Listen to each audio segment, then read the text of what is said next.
Oh, yeah. And now, our feature presentation. We do teach against interracial marriage, right? But you ask the question, why do we teach against that? Because when we were in Africa and the slave trader, John Hawkins and others, came to bring us to America, the woman that was there, standing by our side the whole time, was the black woman. The white woman wasn't there. The Hispanic woman wasn't there. The Asian woman wasn't there. Is that right?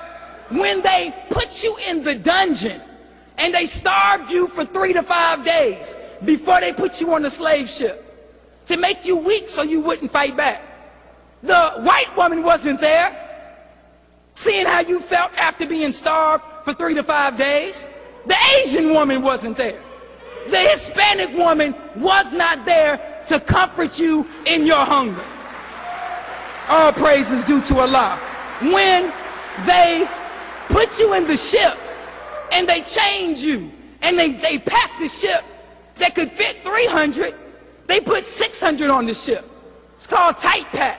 When they had you cramped up in those little spaces, white woman was not there to comfort you on the slave ship. Hispanic woman was not there. The Asian woman was not there. Y'all with me? When you arrived here, you were on that ship for 8 to 12 weeks, suffering for 8 to 12 weeks, losing your mind for 8 to 12 weeks, jumping overboard for 8 to 12 weeks, right? Even fighting back on some of the slave ships. The white woman was not there. Are y'all with me? When you came here and they put you through a process called seasoning, meaning you came wanting to fight, right? You came as a warrior, as a soldier, but they had to put you through a process that would make you a punk. It's called seasoning. You understand? Where they tortured you, where they raped you, where they beat you, and if you didn't bow down, they killed you. White woman was not there. Is that right? When, after 310 years of the most brutal slavery that any people have ever experienced, the white woman was not there. Are you with me? When you were beaten in slavery, she wasn't there praying to God that the slave master stop beating you. She wasn't there with tears in her eyes because you got beat by the slave master. When they poured salt into the wound after they beat you, she wasn't there to comfort you.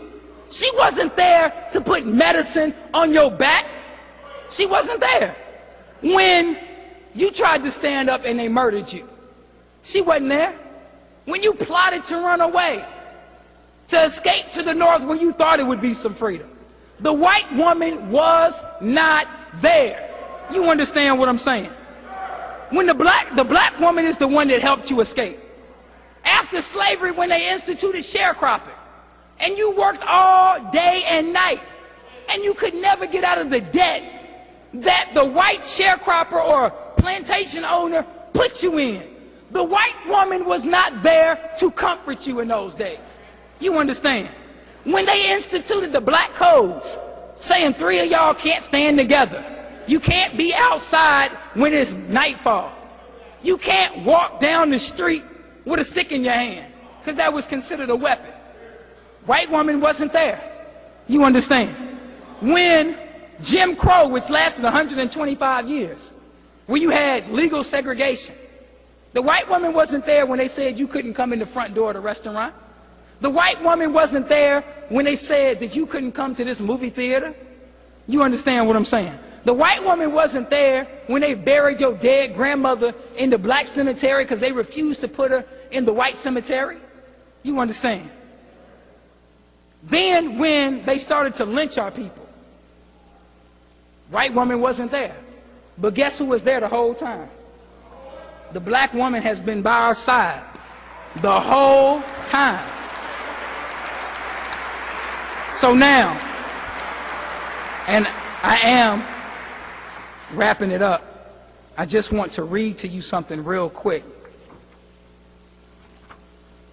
The reason I'm bringing this up is because there's a rapper by the name of Waka Flocka.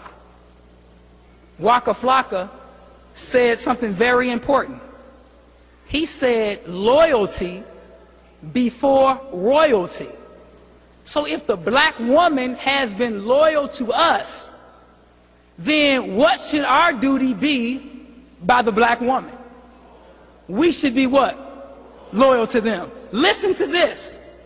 After learning of the lynching of her husband, Mary Turner, in her 8th month of pregnancy, vowed to find those responsible and swear out warrants against them and have them punished in the courts.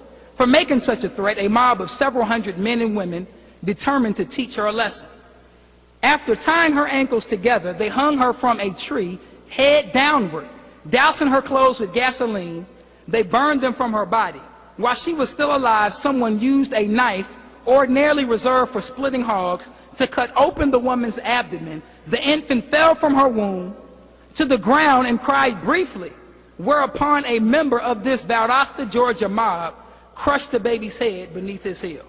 Hundreds of bullets were then fired into Mary Turner's body, completing the work of the mob. But what was Mary Turner doing? She was standing up for the black man. Are y'all with me? So now, during the civil rights movement, the black woman was by our side. Like Waka Flocka said, loyalty before royalty.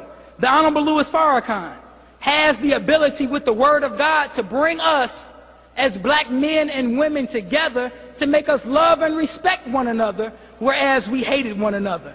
The Honorable Louis Farrakhan, if we're Republican or Democrat or independent,